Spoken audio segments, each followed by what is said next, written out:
व्यक्ति जो एक भारत यात्री हैं और अत्यंत लोकप्रिय भारत यात्री हैं, कन्हैया कुमार।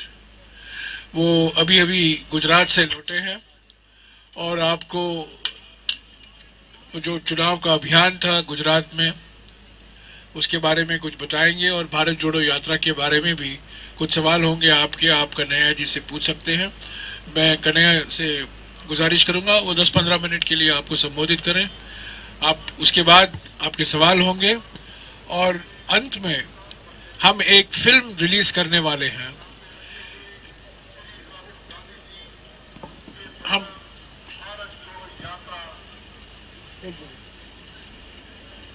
एक फिल्म रिलीज करेंगे जो भारत जोड़ो यात्रा के बारे में जो एक थीम है, उस थीम के बारे में वो फिल्म रिलीज होगा और अगले 3-4 दिन में हर एक रोज हम एक एक फिल्म रिलीज करते रहेंगे। तो पहले कन्हैया जी आपको संबोधित करें।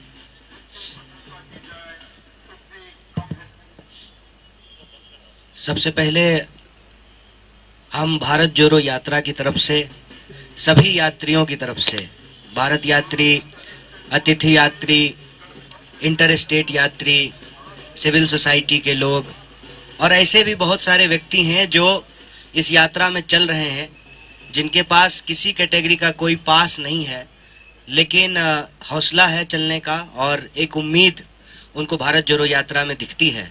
उन सभी यात्रियों की तरफ से आप सभी पत्रकार साथियों का हार्दिक स्वागत करते हैं और धन्यवाद देना चाहते हैं वीरों की भूमि राजस्थान को, खास करके जो यहाँ के लोगों का आतिथ्य सत्कार है, जो उनका एक मशहूर पंक्ति है, पधारो मारे देश, उस आतिथ्य सत्कार का हम लोग ज़बरदस्त आनंद उठा रहे हैं और भारी संख्या में जब से यात्रा राजस्थान प्रवेश की है लोग यात्रा से जुड़ रहे हैं और ख़ास करके मैं उन लोगों के प्रति बहुत आभार व्यक्त करना चाहता हूं जिन जिलों में हमारी यात्रा नहीं जा रही है, वहां से बड़े पैमाने पे लोग 400-400 किलोमीटर, 500-500 किलोमीटर चल करके आए हैं। ठंड में जो है आते हैं, रात को किसी तरह से रुकते हैं, फिर सुबह 6 बजे से यात्रा में शामिल होते हैं। उनके प्रति अपना आभार व्यक्त करता हूं और राजस्थान की इस महान भूमि को नमन करते हुए कुछ बातें कहना चाहता हूं।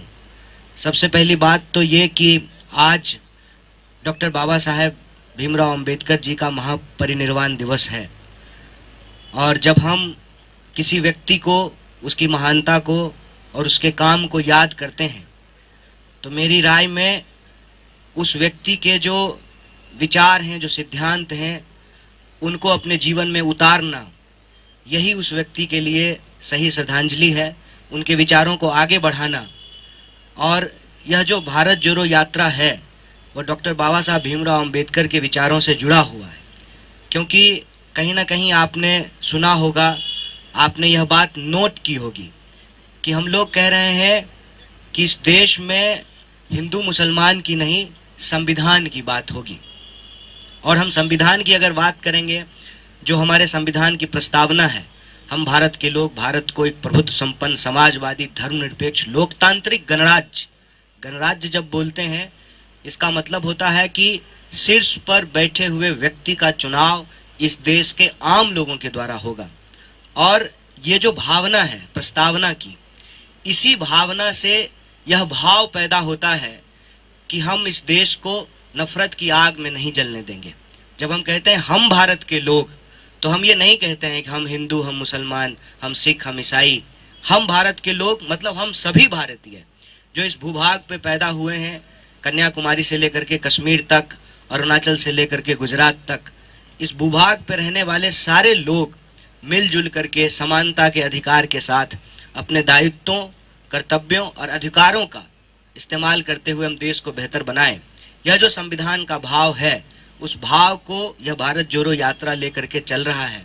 और हमारे देश के लोगों के जो बुनियादी सवाल हैं, क्योंकि देश हमेशा देश के लोगों से बनता है, इसीलिए लोगों के जो सवाल हैं वही देश के सवाल हैं। ऐसा नहीं हो सकता है कि लोग के सवाल अलग होंगे और देश का सवाल अलग होगा। अगर देश के लोग महंगाई से परेशान हैं तो यही देश का भी सवाल है। अगर देश के लोग बेकारी से परेशान हैं तो यही देश का भी सवाल है। इन भावों को लेकर यह भारत जोड़ो यात्रा चल रहा है। तो आज यह बहुत महत्वपूर्ण दिन है भारत जोड़ो यात्रा के लिए, और इसीलिए इस मंच से हम लोग श्रद्धांजलि व्यक्त कर रहे हैं भारत रत्न डॉक्टर बाबा साहब भीमराव अंबेडकर को। जैसा कि जयराम जी ने कहा कि हम गुजरात चुनाव से होकर के आए हैं, और इस संबंध में भी एक बात मैं आपसे साझा करना चाहता हूं। बार बार भाजपा ने अपने कैंपेन में कहा कि राहुल जी नहीं आए हैं चुनाव प्रचार करने के लिए गुजरात। बार बार ये कहा गया कि चुनाव हो रहा है गुजरात में, तो भारत जोड़ो यात्रा गुजरात क्यों नहीं जा रही है। कई मौकों पे इसका जवाब हम लोगों ने दिया, लेकिन वहाँ जब हम लोगों के बीच गए और लोगों से जब बातचीत की तो लोगों ने कहा कि हम समझते हैं कि देश का भूगोल ऐसा है कि जब आप दक्षिण से उत्तर की तरफ जा रहे हैं तो पश्चिम में स्थित गुजरात आप नहीं आ सकते हैं, लेकिन आपकी भावनाएं हमारे साथ है और गुजरात के लोगों की भावनाएं भारत जोड़ो यात्रा के साथ है, ऐसा लोगों ने बताया। और उसी बिहाफ पे हम लोग भी गुजरात चुनाव में बार बार ये कह रहे थे कि भले हम नहीं आए हैं, यात्रा भले नहीं आई है, राहुल जी कम आ पाए हैं, लेकिन गुजरात के लोगों का सवाल भारत जोड़ो यात्रा में बार बार उठाई जा रही है, क्योंकि गुजरात के लोग भी बढ़ती हुई बेतहाशा महंगाई से परेशान हैं, बेकारी से परेशान हैं, और नौजवानों की हालत ये है कि 22 बार वहाँ पे प्रश्न पत्र लीक हो चुके हैं। चाहे आपको +2 का प्रश्न पत्र हो या किसी नौकरी का प्रश्न पत्र हो, बार बार वहाँ पे प्रश्न पत्र लीक हो रहे हैं। किसानों की हालत वहाँ भी ऐसी है कि उनको उनके फसल का उचित दाम नहीं मिल रहा है। छोटे छोटे जो उद्योग धंधे हैं, जीएसटी और नोटबंदी के चलते उस पर बहुत गहरा बुरा प्रभाव पड़ा है। तो ये सारे सवाल जो गुजरात के लोगों के हैं वो भारत जोड़ो यात्रा में भी उठाया जा रहा है।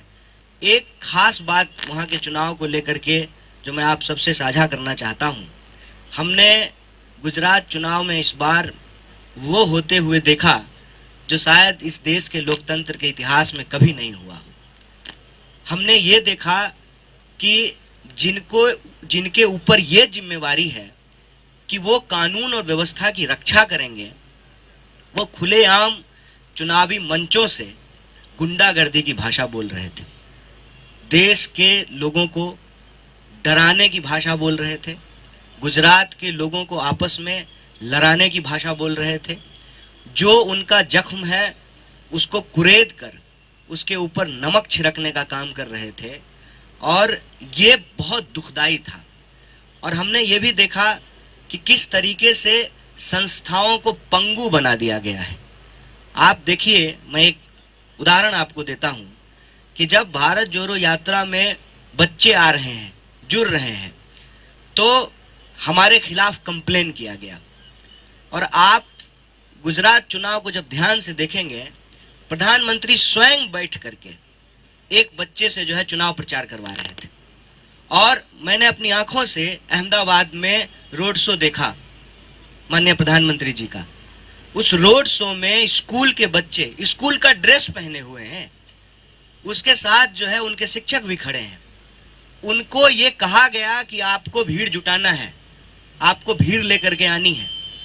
तो ये जो दोहरा रवैया है कि हमारे कार्यक्रम में बच्चों के माँ बाप अपने बच्चों को लेकर के आ रहे हैं, तब आप हमसे सवाल पूछ रहे हैं, हमारे खिलाफ कंप्लेन कर रहे हैं, और चुनाव प्रचार के दौरान खुलेआम जो लोग सत्ता पे बैठे हुए हैं उनके द्वारा बच्चों का इस्तेमाल किया जा रहा है, उस पर कोई कार्रवाई नहीं हो रही है।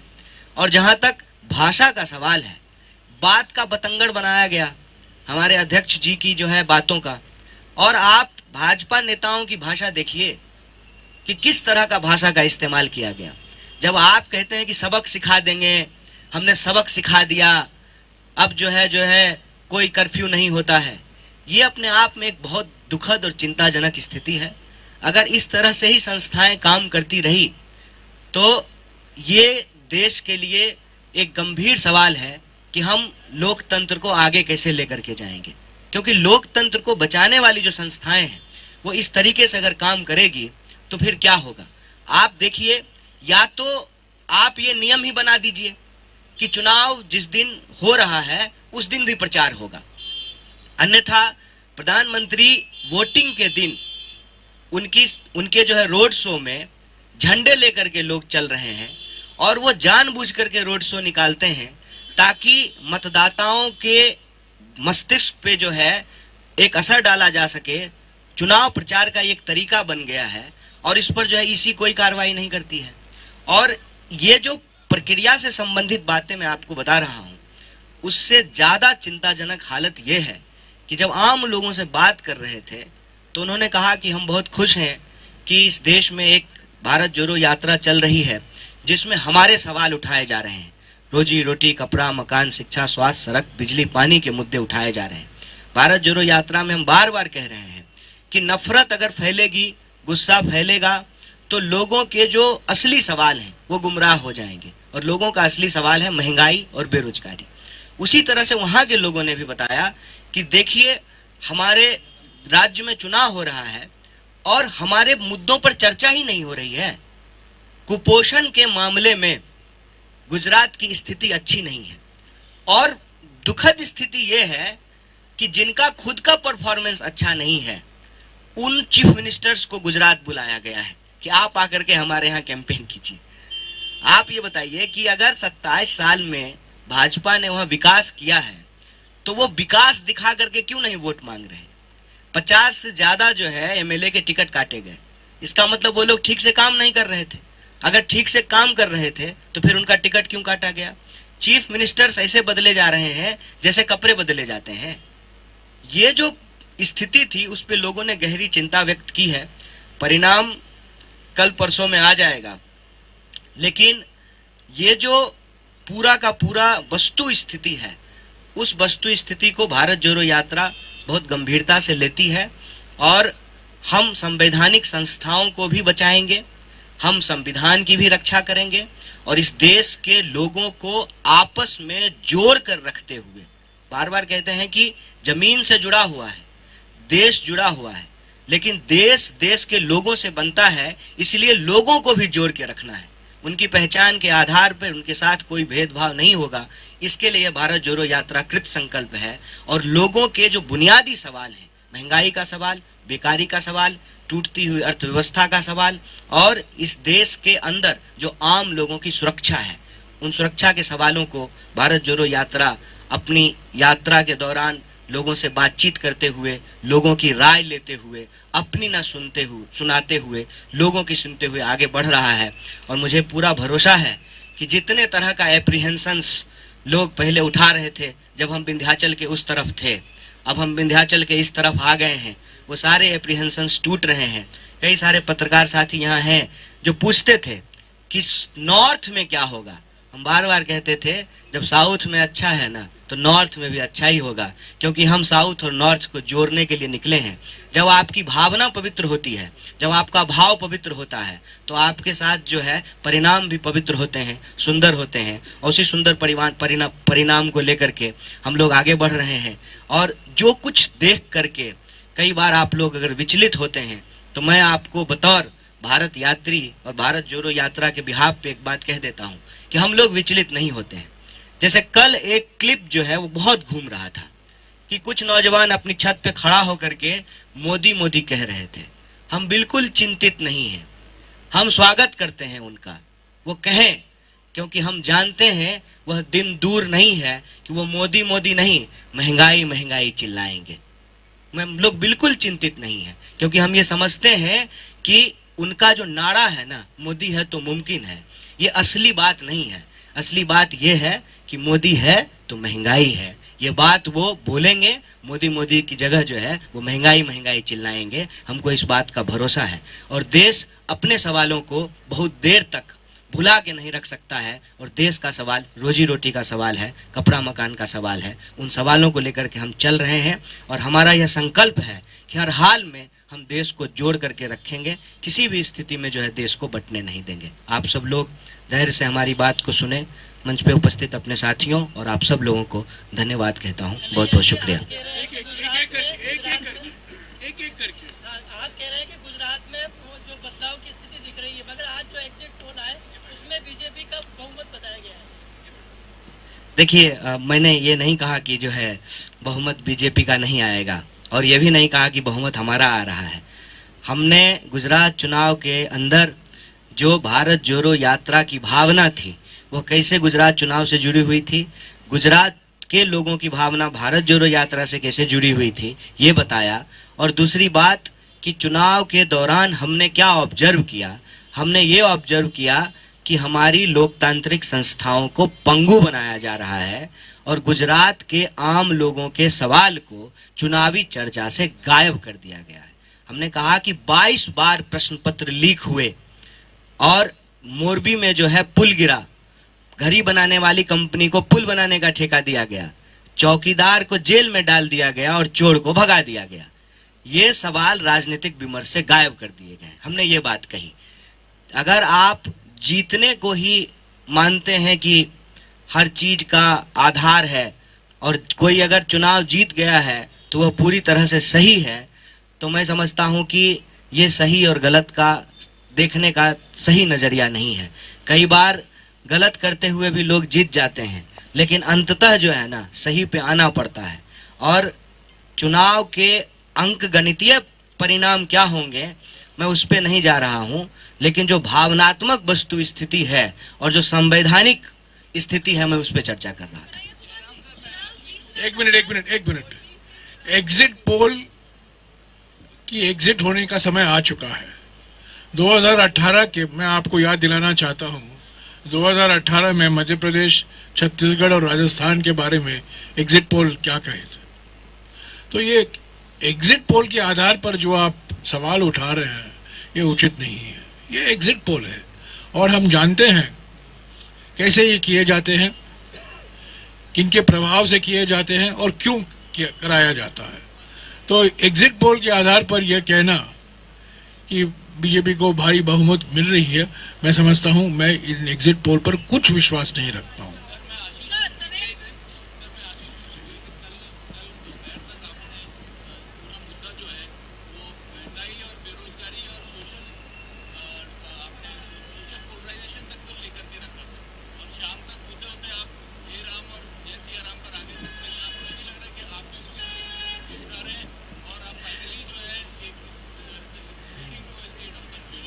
सर, सबसे पहली बात तो ये कि हे राम, जय सिया राम, जय श्री राम, ये इस देश के अंदर सालों से होता आया है। ऐसा नहीं है कि हम आज शुरू कर दिए हैं। रही बात भारत जोड़ो यात्रा के दौरान की जाने वाली बातों का, जब आप बातचीत करते हैं तो इसके कई संदर्भ होते हैं। लोग आते हैं, हमने जैसा कि आपको कहा कि भारत जोड़ो यात्रा के मूल उद्देश्यों में से एक उद्देश्य ये भी है कि हम अपने मन की बात सिर्फ नहीं करना चाहते, हम लोगों के मन की बात सुनना चाहते हैं। तो जब आप लोगों से बातचीत करते हैं, चर्चा करते हैं, तो जो देश में चीजें चल रही है उसके बारे में लोग बात करते हैं, आप भी उसको रिस्पॉन्ड करते हैं। लेकिन आप मुझे बताइए कि क्या ये भारत जोड़ो यात्रा का मूल उद्देश्य है? अगर ऐसा होता तो कितने पोस्टर लगे हुए हैं मुझे बता दीजिए, कितने जो है हमने पैम्फलेट लिखे हैं, कितना हमने प्रेस कॉन्फ्रेंस किया है, कितने जो हमने पर्चे निकाले हैं जिसमें हम इस पे बात कर रहे हैं। देखिए, हम इस तरह की चर्चा से ऐसा नहीं है कि भाग रहे हैं या हम करना नहीं चाहते हैं। चर्चा लोग कर रहे हैं तो हम उस चर्चे में शामिल भी होते हैं, अपनी भी बात रखते हैं, लोगों की भी सुनते हैं, ये एक बात है। लेकिन ये कहना कि हम मुद्दे को भटका रहे हैं जय सिया राम बोल करके, मैं कहता हूं ये गलत आरोप है। मुद्दे को तो वो भटका रहे हैं ना जो जूते के फीते की बात कर रहे हैं, जो टी शर्ट की बात कर रहे हैं, जो कंटेनर में एसी लगा हुआ है कि नहीं लगा हुआ इसकी बात कर रहे हैं, लड़की का हाथ क्यों पकड़ लिया इस पे बात कर रहे हैं, बच्चे क्यों आ गए इस पे बात कर रहे हैं। मुद्दे वो भटकाते हैं। दाढ़ी की बात कर रहे हैं, बताइए, सद्दाम की बात कर रहे हैं। देखिए, ये ना एक डेलिबरेट अटेम्प्ट है कि भारत जोड़ो यात्रा की जो गंभीरता है ना, उस गंभीरता को कम कर दिया जाए। आप मुझे बताइए, इस देश में लोग जो है जय सिया राम, जय श्री राम, हे राम नहीं बोलते हैं, करते हैं उसकी चर्चा। हमारा देश एक धार्मिक देश है, लोग धार्मिक बात भी आकर के करते हैं। कौन सी ऐसी धार्मिक जगह है जहां हम लोग नहीं गए हैं, बता दीजिए। मंदिर गए, मस्जिद गए, गुरुद्वारे गए, चर्च गए, सब जगह गए। लेकिन आप ये कहिएगा कि हम मंदिर, मस्जिद, गुरुद्वारा, चर्च जाने के लिए यात्रा निकाल रहे हैं, तो ये बात तो नहीं है। यात्रा तो हम इस देश में जो नफरत की भावना बरकाई जा रही है, उस नफरत की भावना को मोहब्बत से हराना चाहते हैं। इस मोहब्बत की जरूरत हमको क्यों है? क्योंकि हमारी समझदारी यह है कि अगर देश एकजुट रहेगा ना, तभी वो अपने मुद्दों से लड़ पाएगा। और देश का मुद्दा क्या है? देश का मुद्दा है महंगाई, देश का मुद्दा है बेकारी। तो हम अपने लक्ष्य में बिल्कुल स्पष्ट हैं और ना भटका रहे हैं। हम कुछ भी बोलते हैं ना, हम कोई भी बात रखते हैं या हम कुछ भी करते हैं, उस बात का बतंगड़ बनाना सत्ता में बैठे हुए लोगों का काम है। अब बताइए, उस पूरे भाषण में उन्होंने एक हिस्सा ये बोला, एक हिस्सा उन्होंने इस पर चर्चा की। जब वो संतों से मिल रहे हैं, महात्माओं से मिल रहे हैं, तो वो अपना भाव उनको बता रहे हैं और उसको प्रोसेस करके अगर वो कुछ बोलते हैं तो विचार है। अब उसको बतंगर बनाने का काम तो बीजेपी कर रही है। और हमने कहा कि चलिए, ये तो कम से कम धर्म की बात है, दाढ़ी की बात करना, जूते के फीते की बात करना, ये कौन सा मुद्दा है? तो ये अटेम्प्ट जो है वो भाजपा का है। बेसिकली भाजपा सब कुछ ट्राई कर ली भारत जोड़ो यात्रा को लेकर के, सब कुछ ट्राई कर लिया। अब ये समझ गई है कि ये यात्रा रुकने वाली नहीं है, क्योंकि जो परसेप्शन वो कांग्रेस पार्टी को लेकर के, भारतीय राष्ट्रीय कांग्रेस को लेकर के, हमारे नेता को लेकर के लाखों करोड़ों खर्च करके बनाई है ना, वो परसेप्शन टूट रहा है। उनको ये डर लग रहा है कि देश को यह बात याद आने लगेगी कि ये पार्टी मोहनदास करमचंद गांधी की पार्टी है, जो दांडी यात्रा लेकर के चले थे, जो अंग्रेजों के खिलाफ भारत छोड़ो करने में कामयाब हुए थे। तो भारत छोड़ो करने वाली जो पार्टी है, जो देश को आजादी दिलाने वाली पार्टी है, वो भारत जोड़ो करने में भी कामयाब होगी। इससे वो घबरा रहे हैं। इसीलिए डेस्परेशन में जो है इस तरह की फालतू और जो है बिना मतलब की चीजें वो भारत जोड़ो यात्रा को लेकर के बोलते हैं।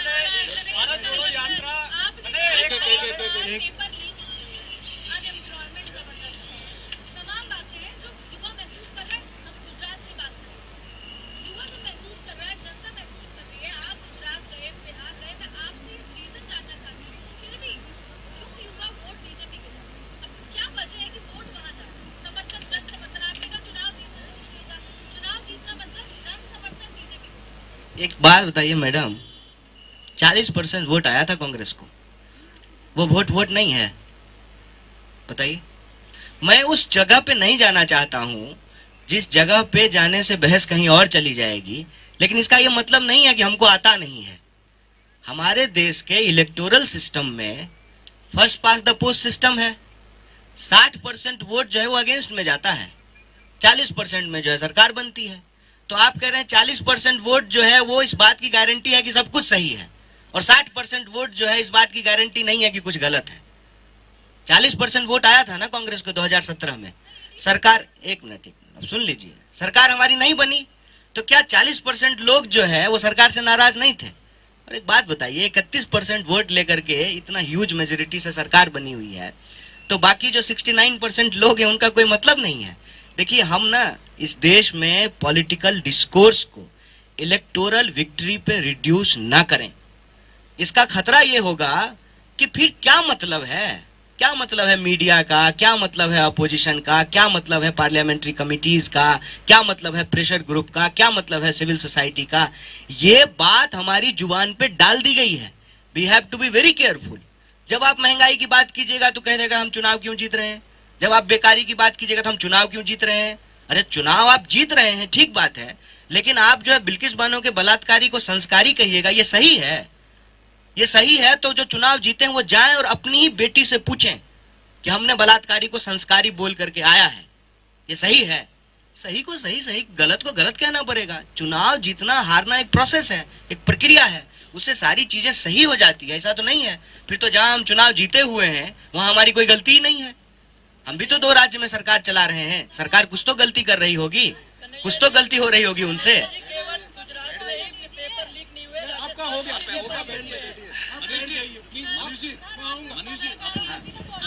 आपने सवाल पूछ लिया, आप बैठ जाइए, आपका मौका मिलेगा। आप प्लीज बैठ जाइए, दूसरों को मौका दीजिए, दूसरों को मौका दीजिए। यस मैम, 1 मिनट, वो पूछ रही है, वो पूछ रही है, थोड़ा आराम से पूछिए। कुछ नियम के अनुसार ये चलाएं प्लीज।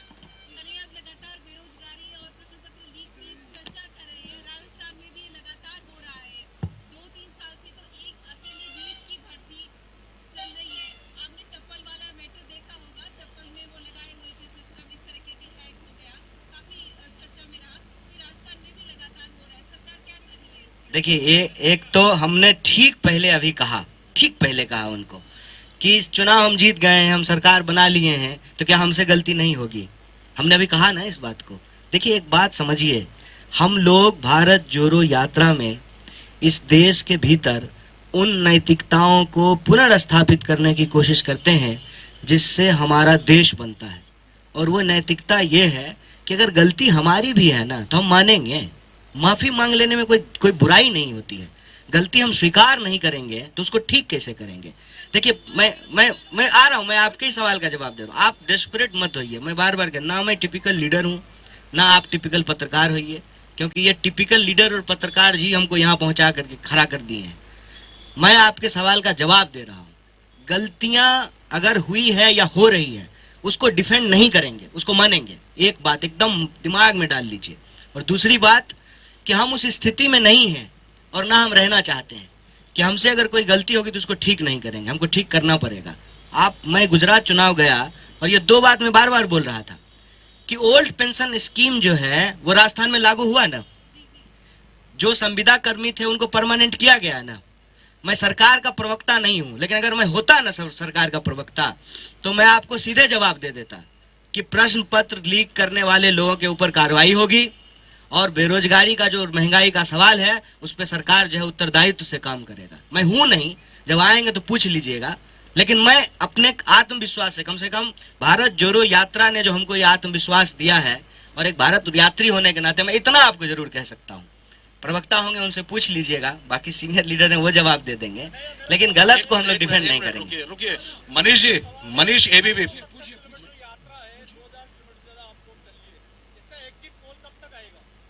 देखिए सर ने कह दिया कि एग्जिट पोल जो है वो एक बहुत बड़ा धोखा है और इस यात्रा का उद्देश्य जो है वो धोखाधड़ी करना नहीं है लोगों से, इसीलिए इसका कोई एग्जिट पोल नहीं आएगा। मैं बार बार कहता हूं इस यात्रा का उद्देश्य इलेक्शन नहीं, इमोशन है।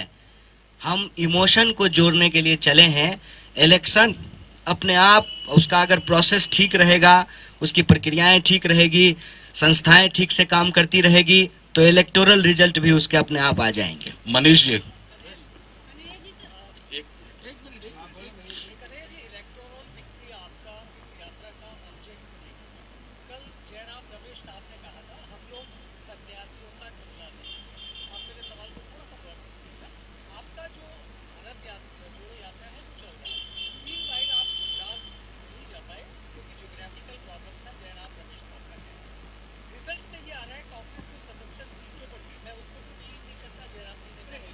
छोड़िए ना, आप अपना सवाल करिए। एग्जिट पोल छोड़िए, उसी के आधार पर आप प्रेस हाँ। कॉन्फ्रेंस चला रहे हैं। 26 जनवरी से भारत जोड़ो यात्रा खत्म होने के बाद आप हाथ से हाथ जोड़ो, तब तक कर्नाटक का चुनाव, उसके बाद 3 राज्यों के जब चुनाव आएंगे तो भारत जोड़ो यात्रा का अगला चरण।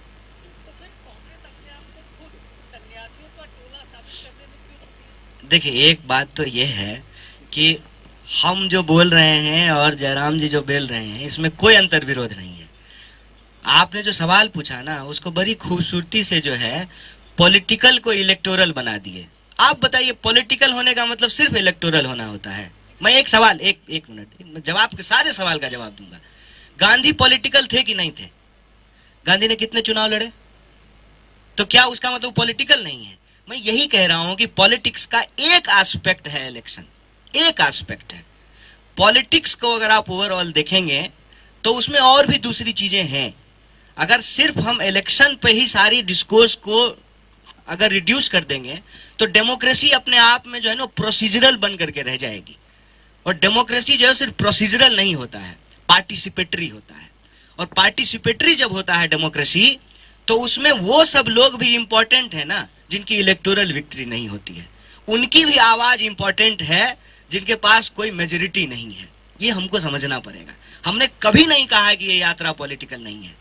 भारतीय राष्ट्रीय कांग्रेस इस देश की सबसे बड़ी विपक्षी पार्टी है और इस देश की सबसे बड़ी विपक्षी पार्टी होने के चलते हमारी सबसे बड़ी जिम्मेवारी है। इसीलिए कोई हमारे साथ आए ना आए हम सड़कों पर हैं। ये हमारा सबसे बड़ा मास कनेक्टिंग प्रोग्राम है। हम ये मास कनेक्टिंग प्रोग्राम इसलिए कर रहे हैं कि मास मीडिया फंक्शन नहीं कर रहा है। मास और मीडिया अलग हो गया है। पब्लिक पार्टिसिपेशन का जो सबसे बड़ा इंस्टीट्यूशन है इस देश में संसद, वहां पे लोगों को बोलने नहीं दिया जाता है।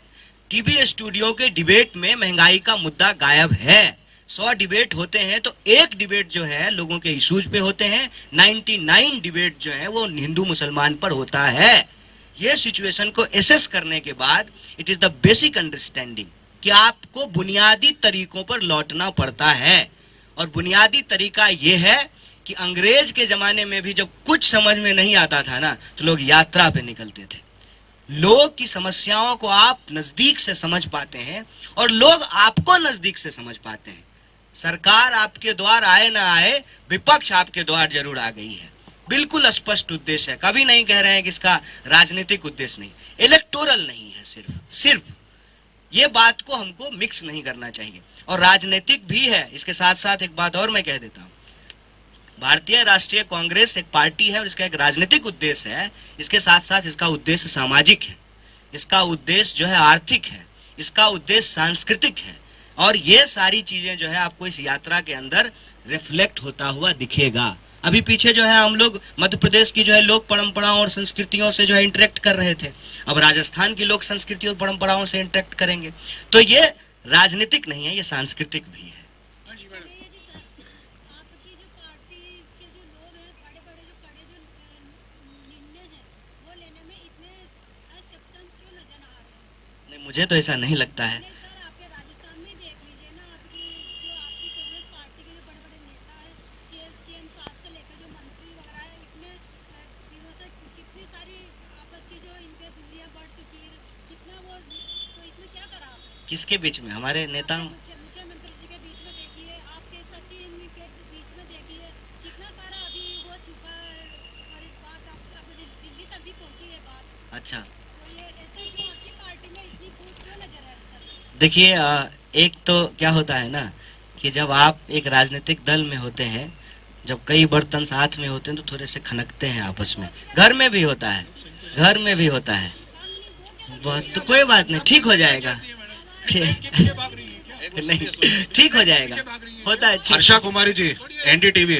हर्षा जी, जोड़ने की बात आ रही है, बात जरूर करनी चाहिए।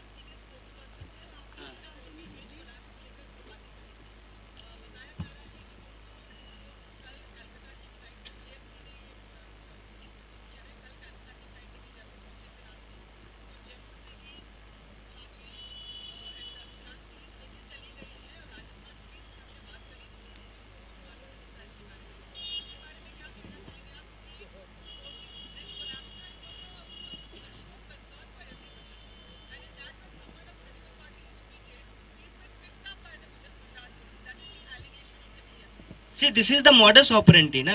We have been watching this since a long time. I would like to remind you कि जिग्नेश मेवानी इलेक्टेड रिप्रेजेंटेटिव गुजरात के जीते हुए एमएलए को रात को सर्किट हाउस से, सरकारी जगह से जो है असम की पुलिस आई और उठा करके लेकर के गई। ये तो मॉडस ऑपरेंडी बन गया है। ये इसी को कहते हैं ना डर की राजनीति। इसीलिए तो हमारे राहुल गांधी बार बार कह रहे हैं कि डरो मत, कितने लोगों को जेल में डाल देंगे। ये मॉडस ऑपरेंडी बन गया है कि आप कुछ भी बोलने और लिखने से पहले सेल्फ सेंसर करना शुरू कर देते हैं खुद को। आप सच नहीं बोलने से घबराते हैं, क्योंकि आपको लगता है कि आपको लीगल फ्रेमवर्क में फंसा करके जो है आपको उलझाया जाएगा, परेशान किया जाएगा, तो आप बोलना नहीं चाहते। और इलेक्टेड रिप्रेजेंटेटिव को इसलिए टारगेट किया जाता है या पॉलिटिकल वर्कर को इसलिए टारगेट किया जाता है ताकि आम लोगों को ये मैसेज जाए कि अरे जब एमएलए को ही नहीं कोई पूछ रहा है, जब पॉलिटिकल वर्कर को ही नहीं पूछ रहा है, तो आम लोग कहां से हिम्मत करेंगे। ये इनका मॉडस ऑपरेंडी है, लेकिन ये बहुत दिन चलेगा नहीं। इसीलिए तो हम लोग ये यात्रा कर रहे हैं कि ये डर हम लोगों को समाप्त करना है। तो कहीं से भी उठाया जा सकता है। मैंने क्या गहलोत साहब देश के गृह मंत्री हो गए हैं क्या? राजस्थान के मुख्यमंत्री तो हैं। और जो है एक जो है संघीय ढांचा है, आप कैसे कई पूरा जहां पे बताइए नॉन बीजेपी स्टेट है, पिछले कई साल से रो रहे हैं सेंटर के सामने कि जीएसटी का पैसा दे दो, जीएसटी का पैसा दे दो। देश में उनके पास जो है सरकार है और जो है केंद्र सरकार के पास जो है ज्यादा पावर है, वो कई तरह से जो इसका इस्तेमाल करते हैं। तो ये कोई नई बात नहीं है। आप देखिए ये परसेप्शन मेकिंग में भी हेल्प करे कि कांग्रेस भी वैसी ही है, लेकिन ये सच्चाई नहीं है। और कोई सवाल? I think it's time to end the press conference now. अच्छा, एक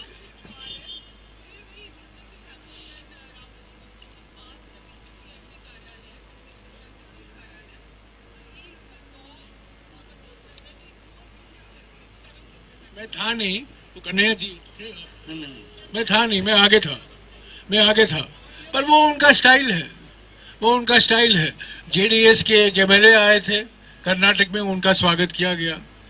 कुछ वामपंथी के कार्यकर्ता आए थे केरला में, उनका भी स्वागत राहुल जी ने किया. एक आरएसएस कार्यकर्ता आए थे मध्य प्रदेश में, उनका भी स्वागत हुआ. तो इसमें कोई, मैं समझता हूँ उनका स्टाइल है, सब लोग आए. हाँ, वेविंग ब्लोइंग के, ये तो उनका स्टाइल है. ये एक व्यक्तिगत रवैया उनका. इसमें कोई राजनीतिक संदेशा मत पढ़िए. आप लोग सब या तो चुनावी प्रक्रिया के बारे में पूछेंगे या इसका पॉलिटिकल मैसेज क्या है. कोई पॉलिटिकल मैसेज नहीं. संबंध में एक सवाल पूछ रहा हूँ.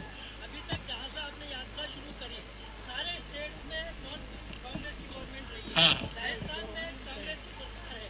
वहाँ स्टेट में, राजस्थान में आपको क्या फर्क नजर आ रहा है? करोड़ों रुपए संसाधन सरकारी तंत्र का दुरुपयोग करके खर्चा किया जा रहा है यात्रा के लिए. पहली बात तो यह है कि 7 राज्यों में, तमिलनाडु को छोड़कर, यानी कि 6 राज्यों में, केरला, कर्नाटका, आंध्रा, तेलंगाना, महाराष्ट्र और मध्य प्रदेश, भारत जोड़ो यात्रा के सामने कई बाधाएं लगाएंगे सरकार की ओर से, पुलिस की ओर से. रोज पुलिस और पत्रकारों के बीच में तू मैं हुआ करता था. रोज कुछ ना कुछ हमारी परेशानी हुआ करती थी पुलिस अधिकारियों से. और ये ऊपर से संदेशा आता था कि हैरेसमेंट करो भारत जोड़ो यात्रा. मध्य प्रदेश में हुआ, महाराष्ट्र में भी हुआ. तो ये जो हम बाधाएं का सामना हम करते, राजस्थान में हम नहीं कर. 2 दिन ही हुए हैं, दूसरा दिन है, पर वो सरकार की ओर से कोई ऑब्स्ट्रक्शन नहीं है भारत जोड़ो यात्रा का.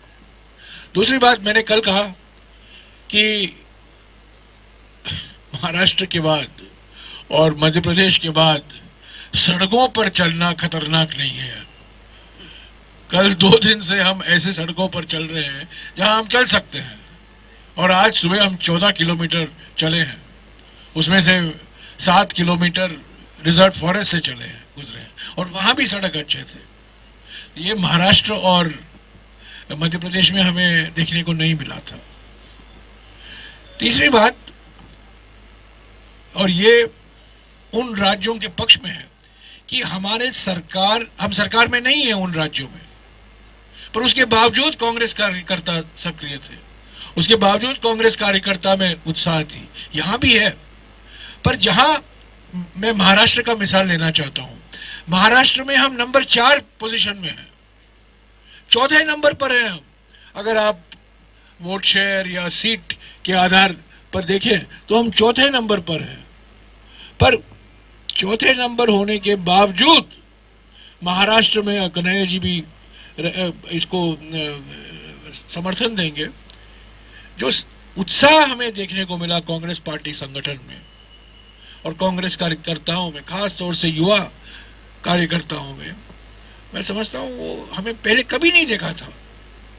और यही एक कारण है कि महाराष्ट्र जैसे राज्य में और मध्य प्रदेश, उसके बाद भारत जोड़ो यात्रा की सफलता सभी लोगों ने देखा, सभी लोगों ने महसूस किया.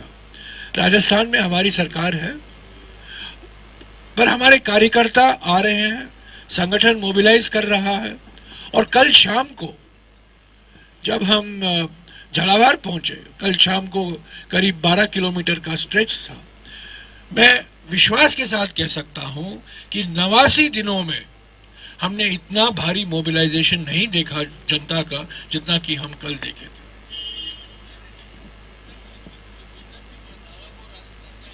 ये अलग से बात करेंगे यार. अभी देखो, पत्रकार सम्मेलन का माफिक नहीं है, इसका माने नहीं है कि आप दुनिया भर के सवाल उठाएं. ये भारत जोड़ो यात्रा के संदर्भ में है. तो रंधावा और शैलजा, इसके बारे में हम अलग से बात करेंगे. फिल्म रिलीज कर दें सर. एक वो धक्के से, कोई भीड़ का धक्का था, कोई सड़क से नहीं. फिल्म रिलीज के लिए चलो, फिल्म फिल्म अनाउंस फिल्म चलाओ। Where's the film? हम एक फिल्म रिलीज कर रहे हैं, आप एक बार देखिए, प्लीज बैठिए। फिल्म देखिए। असली मुद्दा है ये भारत जोड़ो यात्रा का। रोज काम से आते हैं और रोज महंगाई का रोना। कमाई तो बढ़ी नहीं तो हर महीने राशन के सामान में कटौती। मुझसे कहते हैं चिंता मनी ऐसे ही चलाना पड़ेगा। मैंने कहा बहुत हुआ। जो चिंता मनी रसोई की चिंता करती है अब उसे ही महंगाई की चिंता भी करनी पड़ेगी। अब चिंता नहीं चलेगी, चिंता मनी चलेगी। हर चूल्हे की चिंता मिटाने के लिए, महंगाई घटाने के लिए। जब महंगाई सताए तो क्यों न जुड़े भारत जोड़ो यात्रा। कन्याकुमारी से कश्मीर तक, हर जवाब मिलने तक, भारत जुड़ने तक।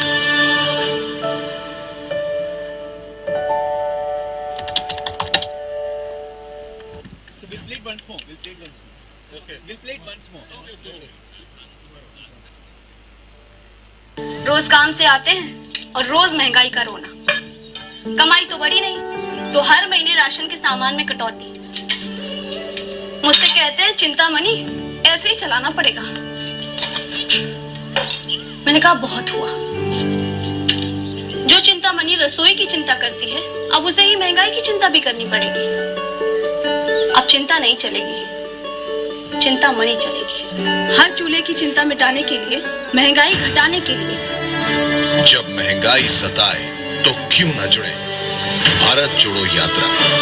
कन्याकुमारी से कश्मीर तक, हर जवाब मिलने तक, भारत जुड़ने तक।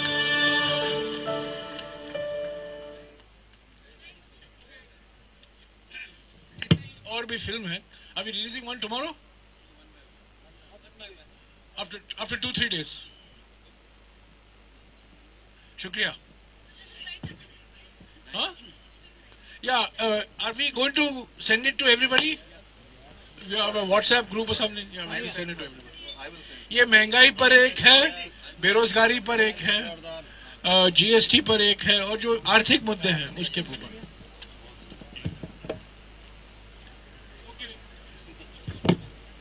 कन्हैया इनफॉर्मली आपके सवाल का जवाब इनफॉर्मली